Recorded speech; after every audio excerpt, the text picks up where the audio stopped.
Hey VK and my family, and to all those that committed to the Daniel fast during this new year.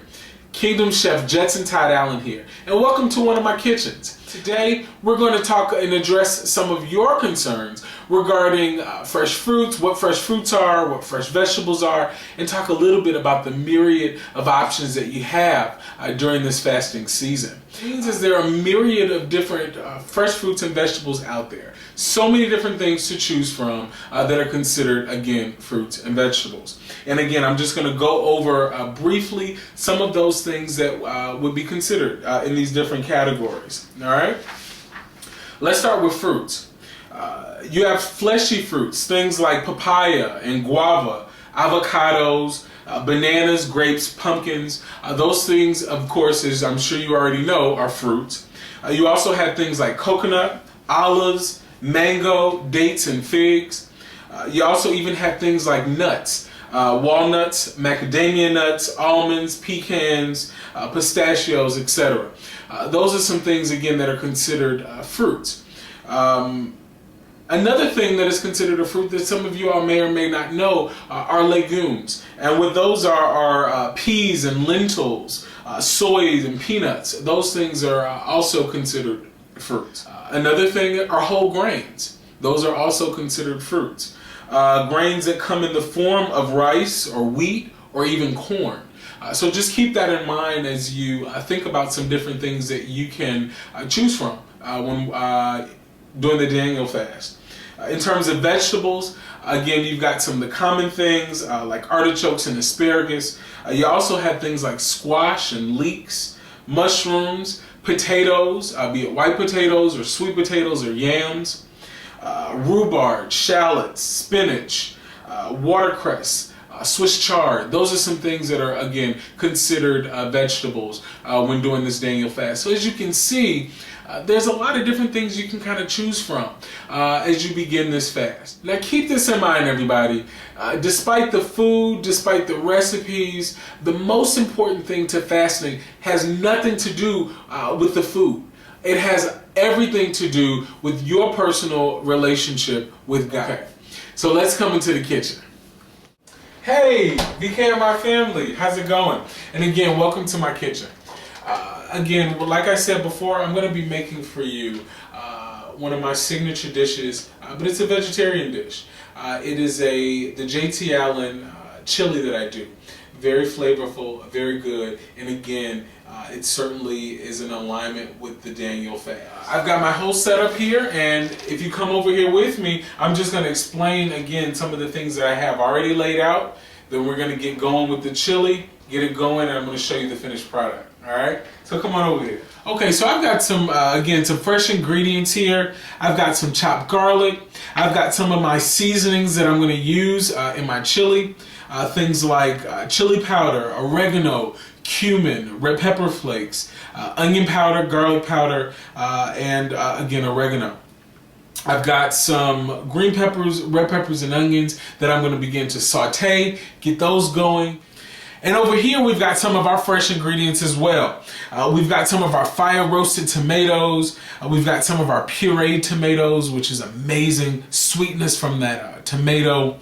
We've got some fire roasted corn, which adds a smokiness to that chili.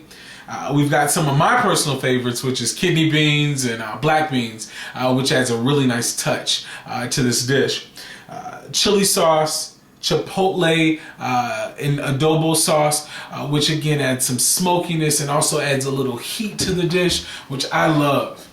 One of my little secrets I like to do is add a little pineapple and fresh pineapple juice to the dish, again enhancing the sweetness of the dish that plays on some of the spiciness. And if you're bold, you can go with the jalapeno pepper, and if you're really bold, you can go with the habanero pepper, which is one of the hottest peppers. Now look, if you can't handle it, I wouldn't recommend it, but me personally, I love heat, so I'm going with the habanero. Come on over here again. I'm gonna add this garlic into my olive oil. I'm gonna get that going. You hear that? It smells so good. It hasn't even started, but it smells so good.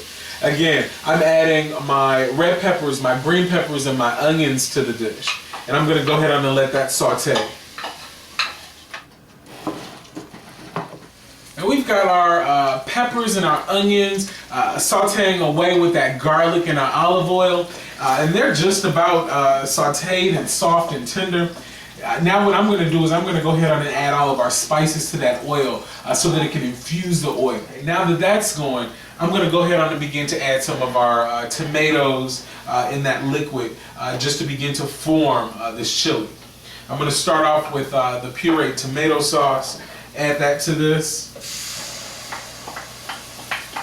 Again, this is some good stuff. You know, tomatoes are awesome. Again, those fresh tomatoes add sweetness and flavor to the dish. I'm going to top that off with these fire roasted tomatoes. Oh, these are kind of whole, so you know you have some texture to the dish. Some good stuff right here. And I'm going to go ahead and let this go and simmer with the spices and with the onions.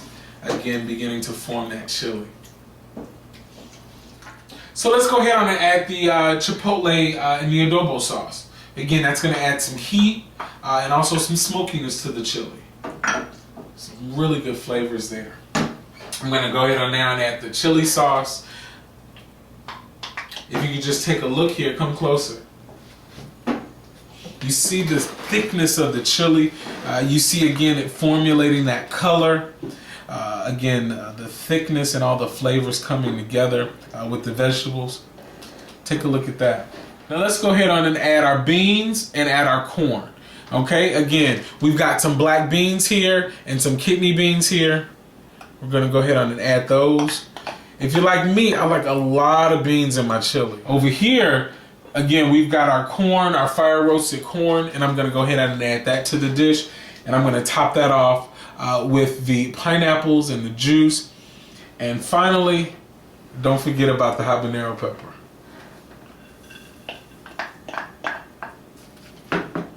This, of course, adds texture to the dish.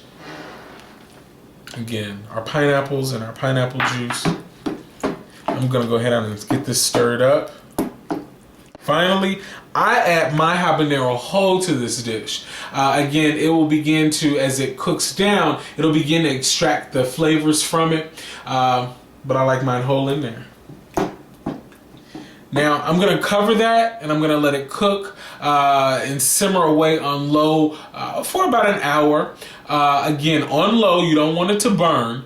So again, let it simmer on a low heat to begin to meld all those flavors together. And trust me, after an hour, hour and a half, you're going to have some amazing chili. It's going to have some sweetness. It's going to have a little heat. And again, you've got your fresh vegetables to this. And it's amazing. So I've got the finished product here. The J.T. Allen vegetarian chili. I garnished it with a little avocado and a little cilantro. That avocado really brings out some creamy notes and really plays on the spiciness of that chili. Great flavors, great textures. And I'm eating that with some baked sweet potato chips that I did. Again, it's up to you whether or not you want to have those with it or not. Again, the garnishing is up to you as well. Again, Kingdom Chef Judson Todd Allen here. I'm going to get into this chili, but I want to remind you with one last thing.